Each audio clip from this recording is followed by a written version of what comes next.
ku nsonga ez'embuga kale benga tubitadde ku bali tugenda kerugazi eyo ombaka waayo era abakiikirira mu kiiko gw'eggwanga olukulu Stephen Serubala avudde n'asaba Minisita Jennifer Namuyango ayingire mu nsonga z'obutale ekyagenda mu maaso n'okuba ate ng'oba olyawo abasuubuzi bali mu totomanga eggwanga enywedde amazzi amanaabe ku kyalo kwekulidde kino kivudde naddala ku gimu ku midaala egyateekebwawo ng'abasuubuzi tebagifuna ate egiriwo gya buseere ekintu ekireeseewo okukaayana okw'enjawulo katobe nate nga ebitambudde.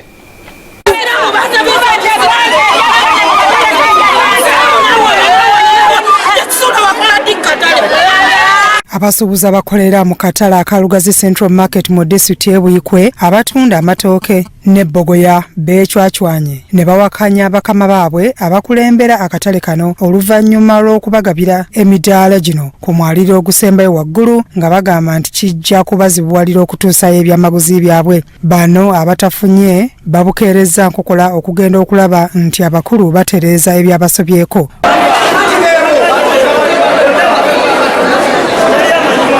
Abakulira akatale kano babadde bataddewo abasirikale era waliwo atategeerekese mannya agezezzaako okubawooyawooya naye ng'ayiwansaano ku mazzi era bamusomedde ebisaanyizo ebibaweereddwa bakama baabwe abaleese okukuuma. Naye abantu abasinga abaliwa department ezimu zeemulugunya ku sayidi gye babatadde ne ministry we yazimba abantu balina okukola kyo balina okugenda babanga nga tebakikunyonyodde awo babadde ku sayidi yaabwe kwerungiya.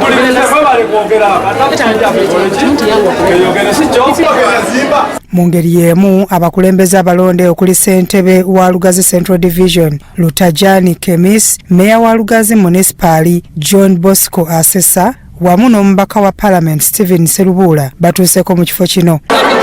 Twagala kamahoteri emidaala nga bwe gikoleddwa gigabibwa bulungi nga girigabibwa buli eyalimu omukadde asooka afune abapya balyoke bajje baba baliddeko ssente mmeka tugenda kukkiriza mbeere era kati biyimiridde tusooke tumalirize ebiryoke biddemu mutu. Babadde bakyannyonnyola munnaabwe ategeerekese nga Haji Kisuule n'atuuka ono abadde awakanya banne era ne bamwambalira.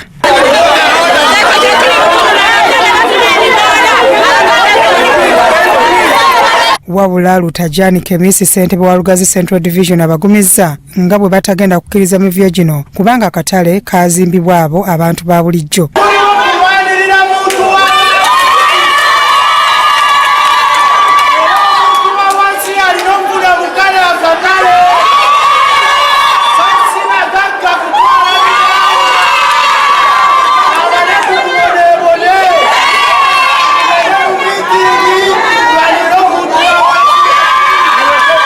Wano mbaka Stephen Serubula wasinzidde neyennyamira olw'obukumpanya obususse mu nsonga zino.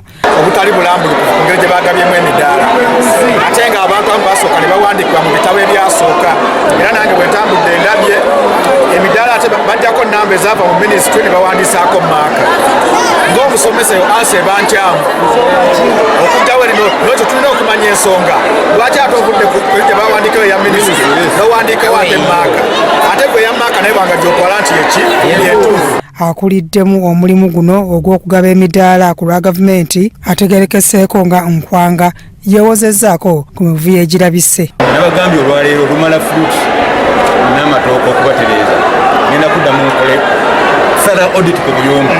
Obuyumba ngenda buddamu nze kennyini nze nawandiise naye obuyumba ngenda buddamu oli thorough audit era nategeeza ne kansala ono jo nti enkya wemmala bino ngenda kuddako ku buyumba obuyumba butono naye twagala making sure nti ababufunye ne bateekwa okubeera nabwo. Bano oluvannyuma beesoze olukiiko olwetabiddwamu abakulembeze baabwe naye nga terukkiriziddwamu baamawulire.